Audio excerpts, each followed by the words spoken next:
You're now locked into Radio Juxtapoz, the home of contemporary art and culture conversation. Coming up today.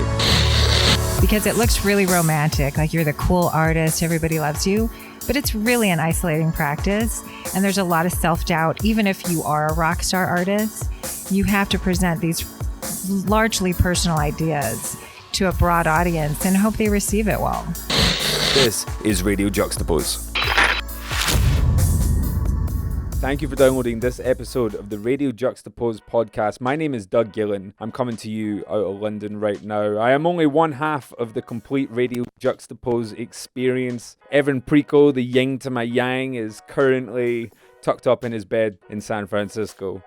At least I assume that's where he is, because it's about 4 a.m. on a Sunday night. So if he isn't tucked up in his bed on a Sunday night at 4 a.m. as a 38-year-old man, he's probably doing things right. If you are a regular listener to the podcast, you do me a favor, the next time you have a couple of minutes, jump onto iTunes or wherever you get your podcast, find Radio Juxtapoz and leave us a nice wee review, a little 5-star. If it's anything less than 5-star, you don't need to. Just step away. But if you want to leave us a nice little 5-star review, write a nice couple of words. Hey, internet, I think Doug and Evan are great. They're the best. Listen to the podcast. You know, that'd be great. It probably won't sound as awkward when you write it as when I say it. Our guest today first opened up her gallery in LA back in 1997, so she has over 22 years of experience. So in this episode today, you are going to hear some unique perspective of survival in the art world. Maintaining a gallery for 22 years is no easy feat, so she has to be doing something right. I know there's plenty of people out there that are going to enjoy this one. Gives me a great honor to introduce your podcast for the day. Evan Preco in conversation with Merry Karnowsky. That was full on, like, hosting there, wasn't it?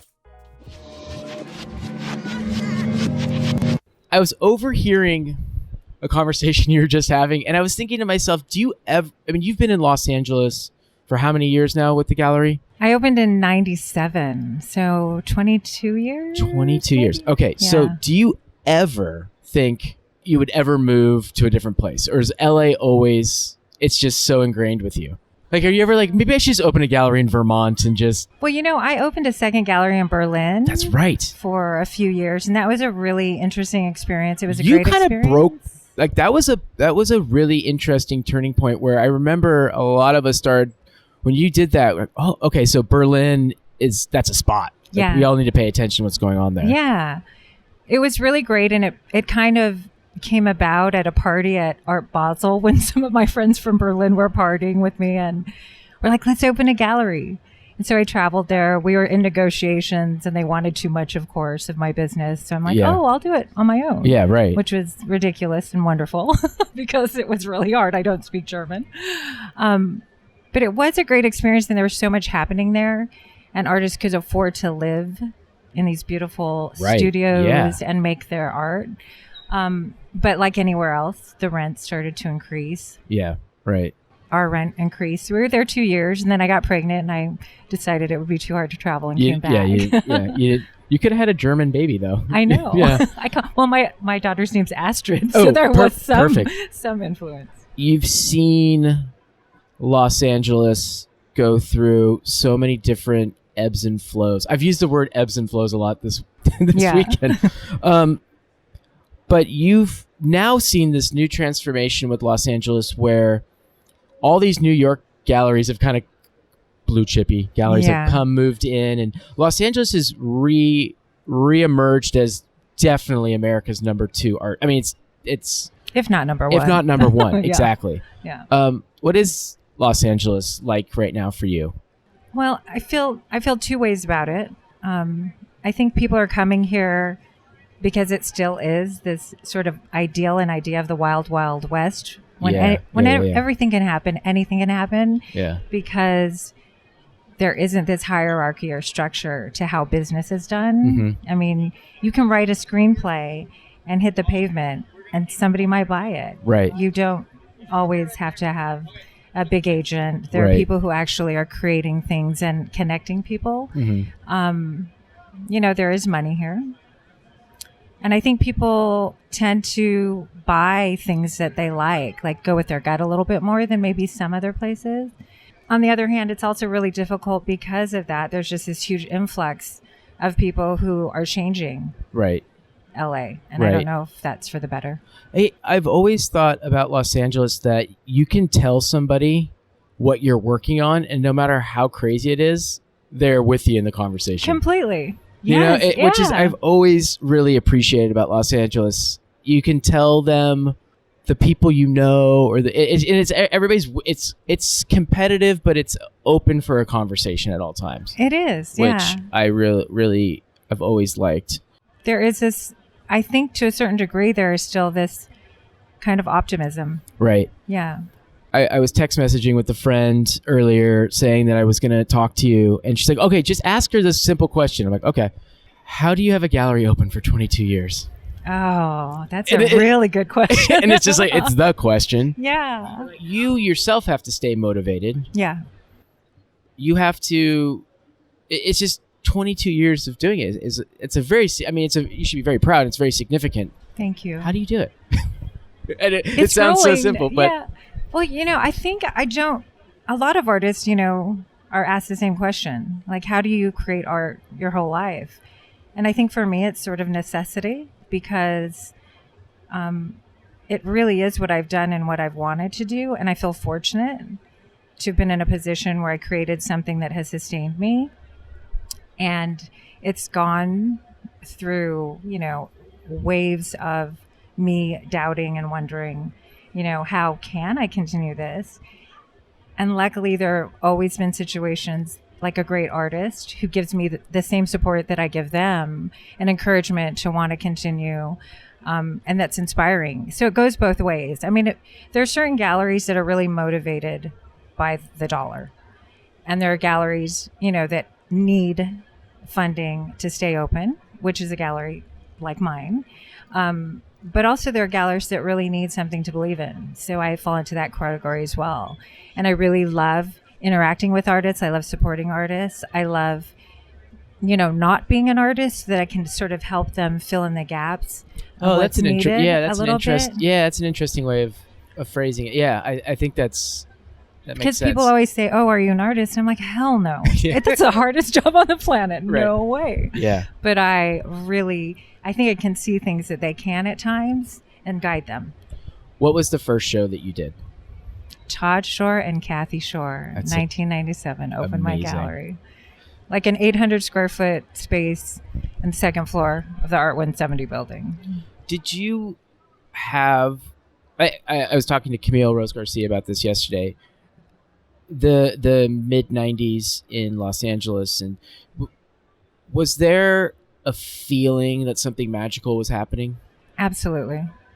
I mean, it was incredible. So my background is I worked for a gallery named Tomorrow Bang Gallery, and they were showing Robert Williams, Soriyama, Olivia. They were showing some really interesting, groundbreaking artists. And they had a really beautiful space. And I don't think there were many galleries at that time that were showcasing these underground artists in a fine art setting in terms of a white wall, white cube gallery. And When you say that, do you say that like in Los Angeles, or are you saying everywhere? Anywhere. Yeah. It was not Right. being shown. It was shown first in Los Angeles. Yeah. Yeah, absolutely. Yeah. I mean, there are great galleries like 01 Gallery that was showing underground work that was super cool with crazy parties. Billy at Lelouch was groundbreaking. He definitely was showing this type of work before me in a little bit of a different environment. And, conversations with people and artists like Robert Williams, who were sort of breaking ground in so many ways with their artwork, influenced me and really formed my thinking of how important it was to sort of break through that ceiling of how this pop, surreal, lowbrow work could be viewed. So I decided to open my gallery, and Todd Schorr was one of the artists who I had shown and worked with. And when that gallery closed, he was the first person I talked to, and I said, I really want to show your work. And so there was sort of something bubbling beneath the surface. Not a lot of Right. people knew about it. It wasn't mainstream, but it was starting to happen. And then there were these artists that I would seek out, or people would submit work to me. And I worked with Camille, and when I saw her work for the first time, it's like, wow, this is amazing. It was work that appealed to me. Right. A couple years later, I became friends with Shepard Fairey. Same sort of thing. So I started to show him and showed him for the first 10 Right. years. And we've remained friends. And it was something because we were growing up together. And when you kind of don't know what you're doing and everybody's in the same place and you have no expectation, Yeah. it's really incredible. Yeah, I think that's one of the things that's so fascinating is that this scene, which, I mean, it's funny because you just described a couple scenes, because Shepard Fairey's kind of street art, Yeah. Camille and Todd are storytelling painters, Yeah. Yeah. Pop Surreal, whatever Exactly. that labels Whatever the it term is. is. Yeah. But that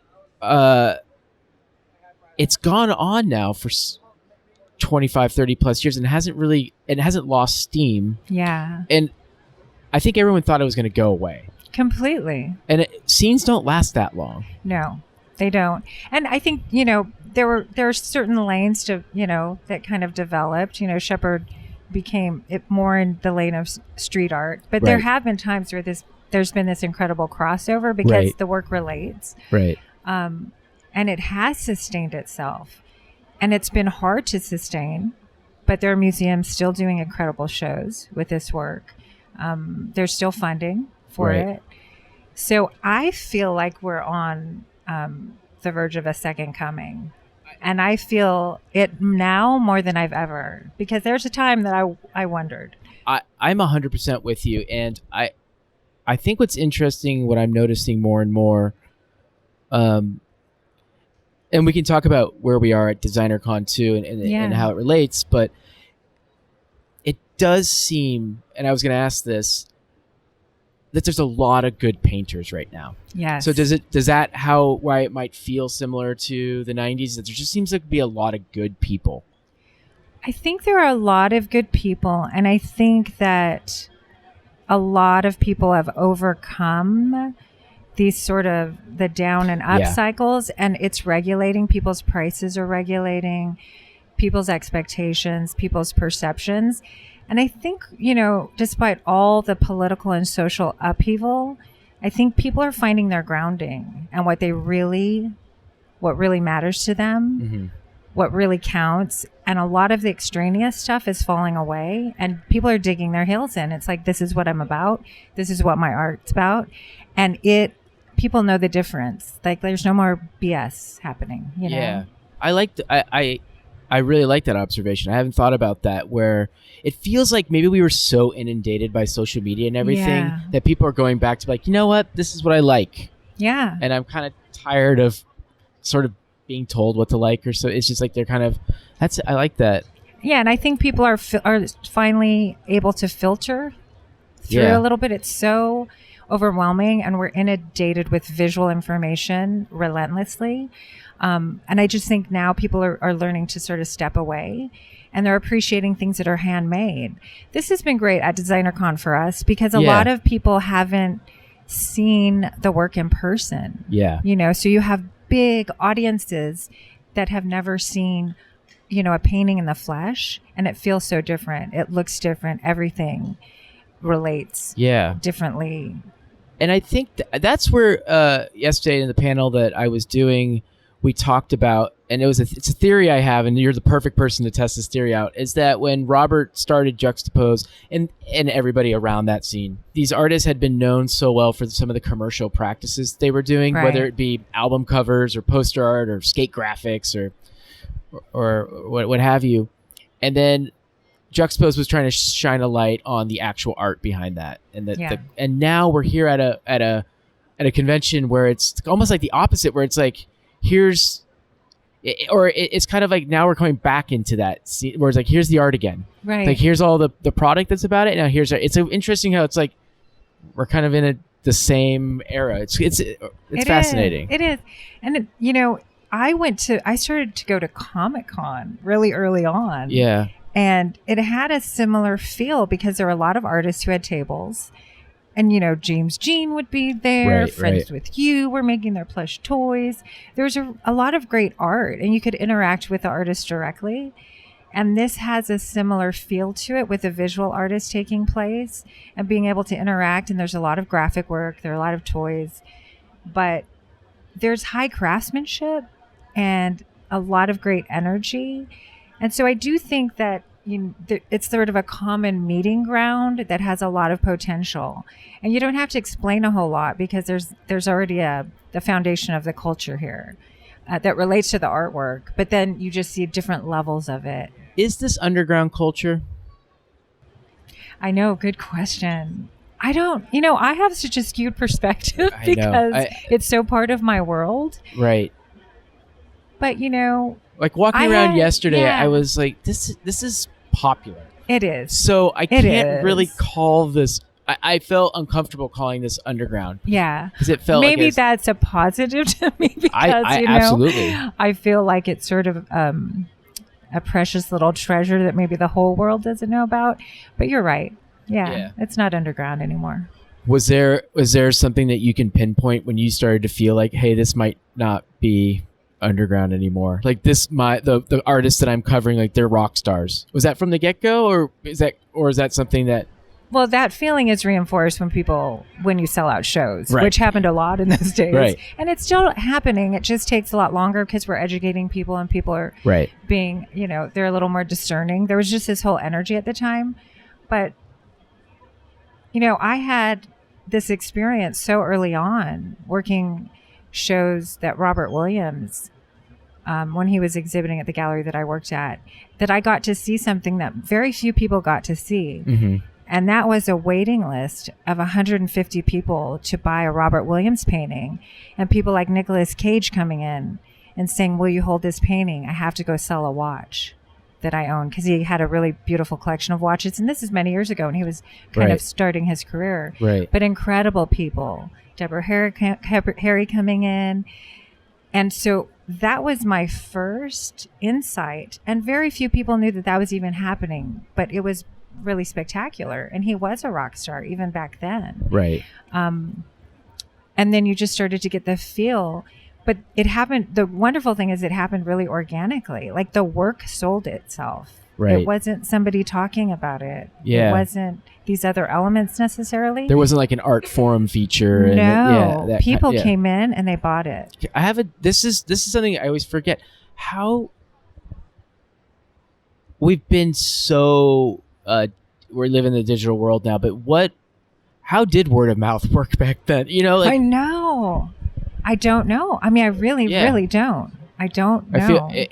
I think we were talking about this. I've been talking about this all weekend. Like when does word of mouth still exist? And it does. It's just passed around differently. But back then, I love the fact that you really did have to pick up a magazine or a zine or something to find out. It's true. An album cover. Or an album cover, right? yeah. You had Mark Ryden did the Dangerous Michael Jackson album cover, and you kind of have to put two and two together and look at the fine print and kind of. Yeah. What did you learn from working at another gallery that afforded you maybe the confidence to do your own thing? What were the goods and the positives and negatives? I think there are, dare I say? Yes, dare you say?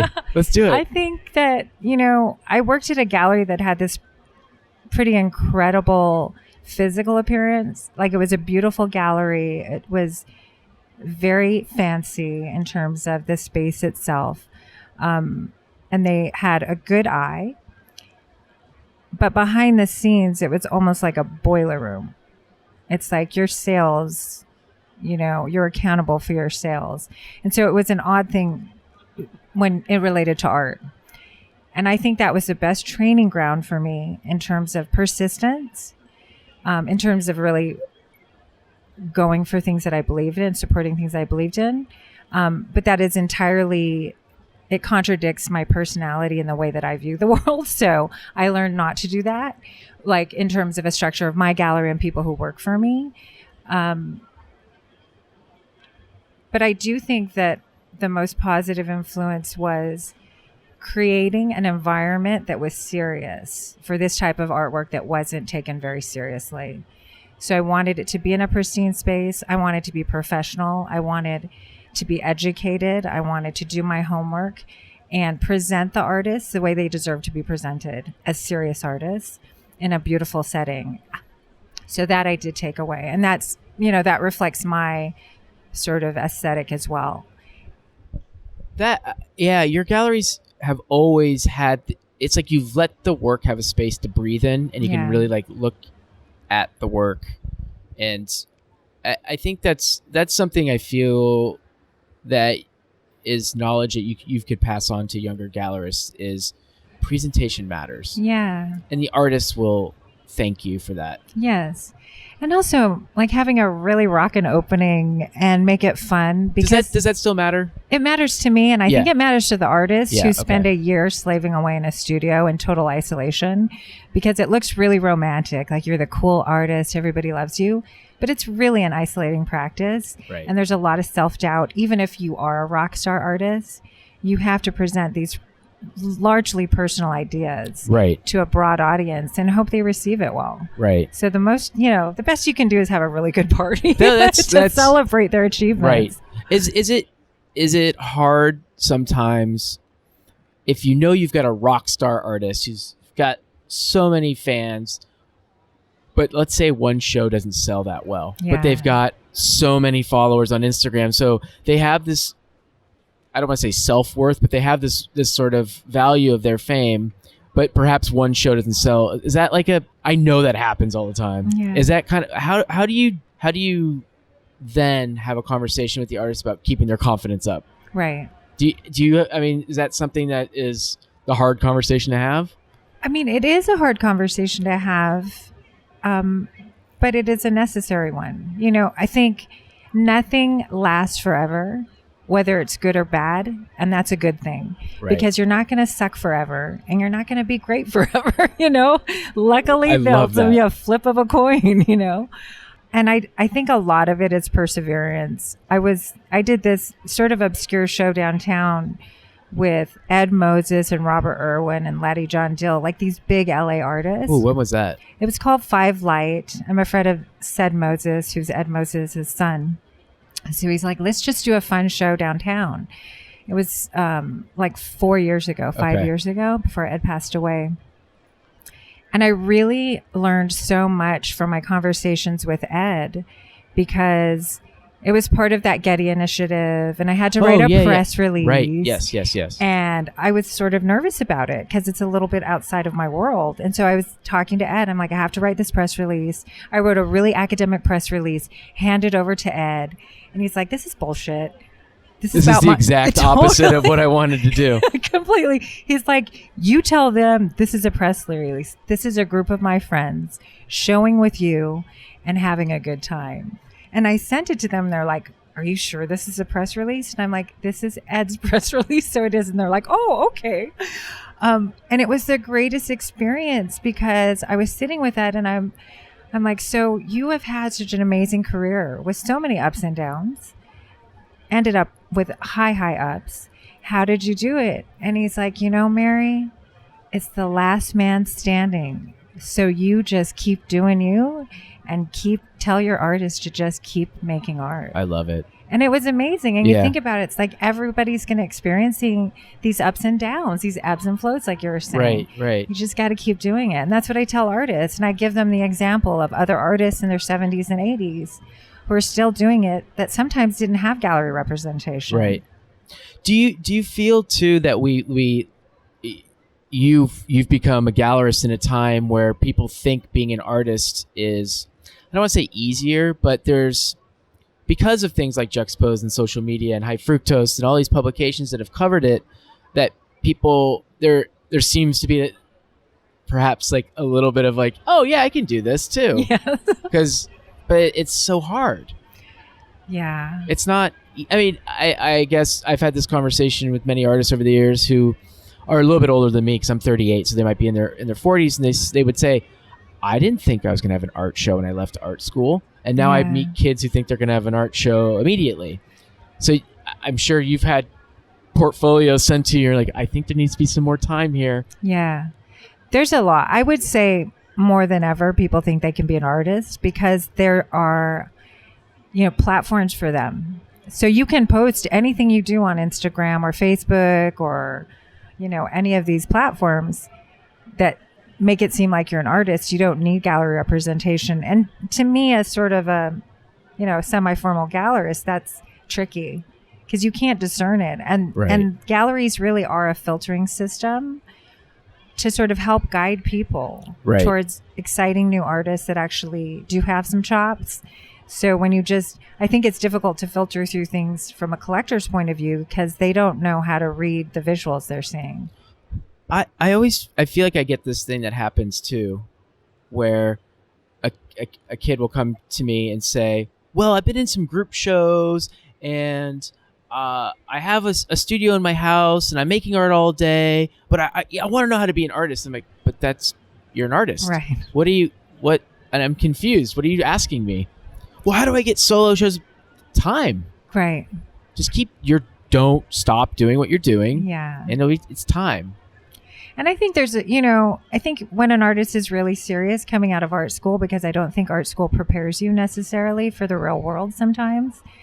I've had hard conversations where it's almost like if I, can engage with an artist, I let them know the odds of succeeding are very, very low. And it's almost like I'm sending them a warning. Yeah. And it's like, okay, it's, if you flunk this exam 3 times, are you still going to do it? And that does separate. Right. There's only 1 to 2 Audrey Kawasaki's in the world, and one's Audrey Kawasaki. You know what I mean? Exactly. I think people it's instant gratification. Yeah. And I think we kind of are in a time where people feel that, they have the right to succeed or that they've put the work in. It's like, well, it's still not a guarantee. So you still got to put the work in. So that's where you get to the other side of it. What to you, if you can't answer this, it's fine. But let's say a collector comes into your gallery and wants to talk to you.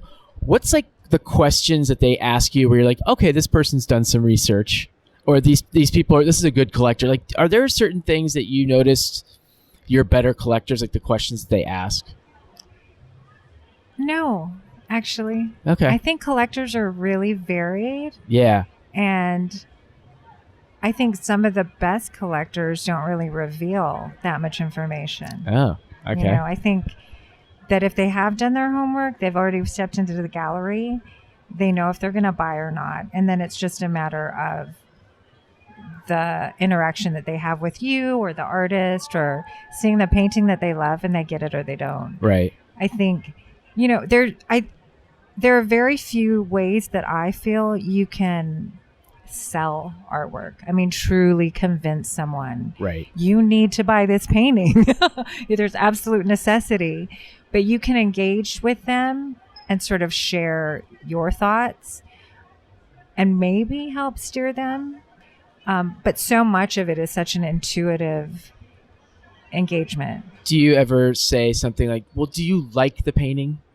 Do I say that? Yeah, do you say that to people when they're on the fence? Like, do you like the painting? Yeah. Because I feel like some people think that they're just buying stuff because they need to, but like, do you like it? Yes, I absolutely. It's like, well, yeah. That's really important. Right. And if people are sort of on the fence about it, that is exactly the question that I ask. It's like, you've got to love this. Right. Because you're going to hang it on your wall. Yeah. Exactly. And hopefully that's what they're doing with it. Yes. Or their office or where it may be. Yeah. What artists do you really like that are outside of the people that you represent or work with? Like, what do you ever take a Saturday afternoon to go wander around to other galleries or museums? And what's some of the stuff that you also pay attention to? Is not just your roster. I love Caravaggio, going way back. Yeah. I love Kara Walker's work. Yeah. I think her work is extraordinary. It speaks to me. Yayoi Kusama, her work, this beautiful, wonderful Japanese artist, who she's 80 some years old. The museum is just built for her. I mean, that's an incredible legacy and career. for me to see as a woman. Yeah, that has totally it's changed the perception. incredible longevity. Incredible. A Japanese woman. I mean, that's incredible. Right. I'm half Japanese, Yeah. so she speaks to me on so many levels of what she's done with her career. And I do think that, it's interesting. I think a lot of things speak to me on different levels, and I'm inspired by a lot of art. I wish I could go and see more. I'm kind of exhausted sometimes because I'm inundated in my world. I need to go to museums more. Yeah, I went to a museum the other day with my girlfriend, and I said I have no agenda. Yeah. I just want to walk around a museum and just no agenda. Yeah. No work stuff. I don't have to write anything. And because I wanted to just be around art that has nothing to do with any work, and it's so rare to do that. I know. And sometimes I think it's also, I mean, of course the artist is important, but sometimes it is nice to just go and absorb and sort of take in the art itself and all the visual components. And I do like to do that and then sort of check out the more academic or aspects to things, but just getting nice visual reads in beautiful spaces are very calming. Right. Are galleries competitive with each other, or is there more of a kinship if you've known a gallery's been around for 10 to 15 years as well? I mean, there's always competition. Yeah. It's the nature of the world. I feel like there's pretty respectful competition with the galleries that I'm associated with, and I'm grateful for that because it's important. Right. We all work really hard, as do the artists. So I think a sense of camaraderie is important, but I think a little competition's healthy too because it keeps us on our toes. We need to keep, we need to be motivated to do the best for our artists. Right. Yeah, I think the healthy competition thing is good for everybody. Yeah. Designer Con. Yeah. Do you get a chance to walk around and check anything out, or are you kind of just doing your booth and that's kind of it? I haven't yet, but I want to. Yeah. It's a little overwhelming, so I'm starting to look in the catalog and try to point out. Do you collect anything? But besides art, paintings, do you collect any collectible kind of stuff? I mean, I really don't collect specific things. Yeah. But I love pins. Right. I love toys. I just, my primary focus is collecting art. So that's sort of where my heart is. But I love people who make things. So it's amazing. And I have an 11-year-old daughter that's coming here in a few hours, and we're going to go shopping. I was going to say, you're that'll be some amazing, shopping. and she loves it. So I think I'm fortunate that I'm forced to look at things differently because of that, and to pay attention. I'm excited too, but this is my first designer con, so I kind of have to find my bearings. But it's great. Yeah, I picked up a few books because I try to keep print alive as much as possible. Like I got Camille's book and I'm really excited. Yeah. But there is this one Cause sculpture that he had on. It was the sculpture he had on the cover of Juxtapoz that he made a vinyl toy of, and I'm like, maybe I should go get that. Did you get it? Is it still available? It seems like there's always limited quantities. I'm not sure if the colorway is still available. I don't know. Right. Yeah. I'm so overwhelmed with the stimuli or whatever here that I don't know where to start. I know that I'm with you. Yeah. I'm exactly there. But I'm excited. I think there is some really great work to see. And the people are really friendly too. Everyone's kind of excited. I noticed this when I was at Beyond the Streets this summer in New York, that it felt like for the first time in a while that there was a good camaraderie going on in the art world, and I'm feeling it. I've felt it at a couple events now this year in particular, and I don't know if it's the political climate and we're just sort of like maybe wanting to be friends with our friends again, but I feel energized, and I'm a curmudgeon, and I feel energized this year. Like for some reason, I just think there's a good thing happening. Me too. I agree. And this has been great too, because I've run into artists that I haven't seen for a while. Mm-hmm. So it really feels like a high school reunion or something. And everyone amazing. Really has come out the other side. Like I think we've all sort of been in different pathways. I mean, not all of us, but some of us. And it's a great way to come together and sort of casually interact again. And it's like, oh, yeah. And it feels friendly. It feels positive. It feels really good. Yeah. Yeah. What are you looking forward to next year as your exhibition schedule takes shape? Like, is there any shows in particular you want to plug? Oh, my God. I want to plug everyone. Plug them Next all. year's going to be a great year. Cool. So I'm starting off with a show with Lola Gill. Awesome. And her work is so gorgeous and beautiful and complex. And then... So I've never seen Lola Gill's work in person. I've only seen it on Instagram. Oh, there's a painting in our booth, a beautiful little painting. It's gorgeous. I love her stuff. And people have loved it. It's gotten a lot of attention. And then I have Jenny Bird Alcantara in April. Yes. And then I'm going to do a 4-person show with Craola and some artists of his choosing because... Oh, cool. He's been working really hard. He had work in the Beyond the Streets last year, and he's doing lots of projects. So we want to give him a little break. And I'm working with this incredible photographer, Henri Doman. Okay. He was a photojournalist in the 60s and 70s, and he's a Holocaust survivor. But he's photographed everyone from JFK's funeral to Marilyn Monroe, Brigitte Bardot. He's 82 years old. And there's an amazing documentary film being released next year. Samuel Goldwyn just bought it. Okay, cool. So his work. Well, that's an interesting. I'm kind of doing a segue I was going to say it's an photography. interesting curatorial, but that's But amazing. I've shown Vivian Meyer for the past 5 years. Yeah. That kind of came my way, via Tim Roth, who's a friend, and saw her work, and said, you have to see this. The story's incredible. And I started to work with John Maloof and Howard Greenberg in New York. Cool. And the documentary was done. And it's just so incredible. And it's because she was a street photographer. Mm-hmm. So when I was talking to John and Tim initially, although it's really outside of what I've shown in terms of painting versus photography, subject matter, just the whole fact that she was this outsider photographer. Absolutely. Fit. And I mean, the shows have been incredible, like super successful, and the story's beautiful. So there are a lot of things, I'm kind of crossing boundaries a little bit. Is selling photography a different approach, or is it similar? I think understanding of the medium of photography, and especially printing in this digital age, is a very different conversation. Yeah. So I wanted to really understand that more clearly. But the conversation about content isn't, and the conversation about importance of story and time and talent is the same. Cool. She was she's incredible. Yeah. So, yeah. We're at a good time. Yeah. That was great. Yeah. Thank you so much. Thank you. It's so great to see you. Yeah. And I think you and I both will be wandering around, maybe trying to catch the last hours of this, because I feel like I've kind of been in a little bubble here, but I want to go walk around. Buy Mary, something fun. thank you so much. Thank you, Evan. Yeah. Hey, Radio Juxtapoz, it's Doug here. Once again, I did not lie to you, did I? I told you that was going to be an insightful conversation, and god damn, that's exactly what it was. If you enjoyed this podcast, please, once again, make sure you like it, share it, subscribe it. Find a stranger, tell them about it. Say, hey, you into podcasts?